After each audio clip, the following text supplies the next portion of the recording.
Hey Lisa, both you and Tony Parsons sometimes speak about how animals don't live in separations as humans tend to, but how can we know this? After all, we still are we still are animals, so we recognize sentient,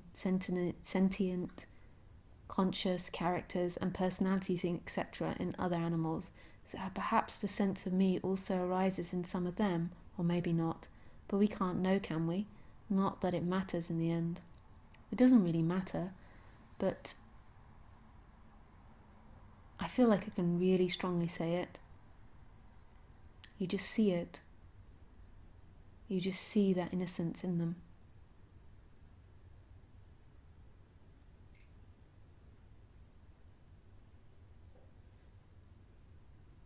You just see it. They're not perfect. So most people don't like this because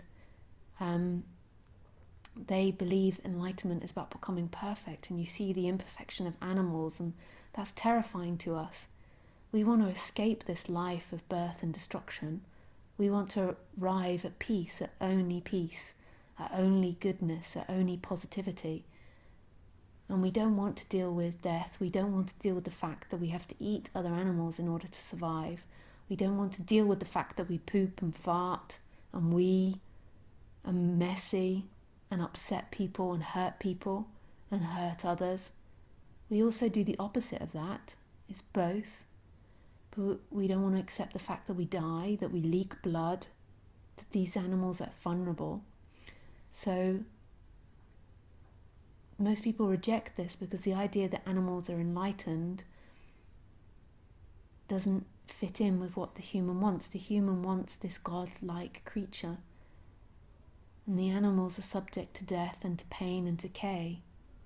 And the mind's like, no, no, this is not enlightenment. But the thing about the animals is they totally accept it and don't resist it at all. Like if you've had animals when they're dying, they just don't resist death. It's like the ocean pulsing. They might be in pain, immense pain, but they don't resist it. They don't think, I can't die yet, there's so many things I haven't done, there's a life I haven't lived. They don't think they're going to die because they don't know they're alive. And if they don't know they're alive, there's no way they can suffer. They're not out of line with life like we are. They don't see themselves as something separate from life. If they don't see themselves as something, how can they be in division? They can't be divided.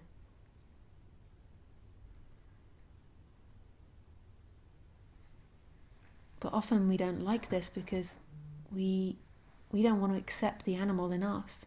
We don't want to accept that we're animal, that we're subject to dying. I think part of the reason that we've got such a complicated society and why we've built so many things and so many structures and we work so hard is all because we're afraid of death. It's like the ultimate annihilation, but death is a melting back into love and expanding back into the infinite of what we are, life. It's not this big negative thing. It's not this thing to be terrified of. This is why we don't want to know that animals are enlightened, I think. It's because in some way I think we're sometimes hoping that enlightenment means the end of pain and the end of death, and it doesn't. Enlightenment is the absolute acceptance and embracing and surrender to it, the bowing to the beauty of pain, the bowing to the beauty of ugliness, of destruction, and the seeing that beauty and growth and beauty and growth and I can't think of other positive words, can only occur with the opposite. And we are part of that. We're part of that washing machine of this on the human level. But we reject animals because we don't want to know that we eat meat, that we kill animals, that we want to kill animals, that we want to eat meat, that we want to have more. We want to be safe. We want to be selfish at points. We want our own things. We want it our way. We want to fight sometimes. We want to be stronger than others sometimes. Admitting that is absolute humility. Admitting that puts us down in the muck with all the other animals, with all the other forms of life. It doesn't make us superior. We are the same as the tree, as the cow, as the elephant, as the dung beetle. Just a more complex variation. And enlightenment doesn't escape that. Enlightenment makes us surrender and bow to that. It's beautiful.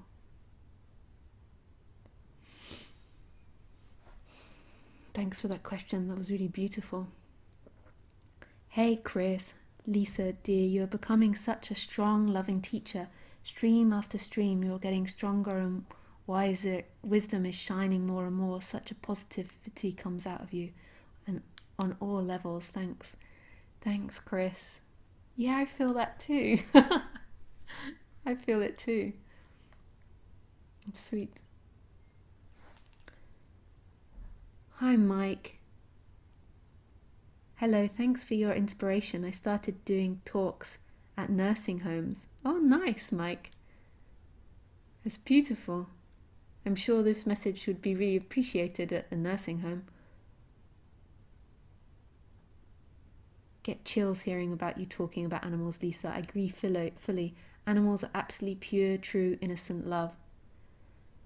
Yeah,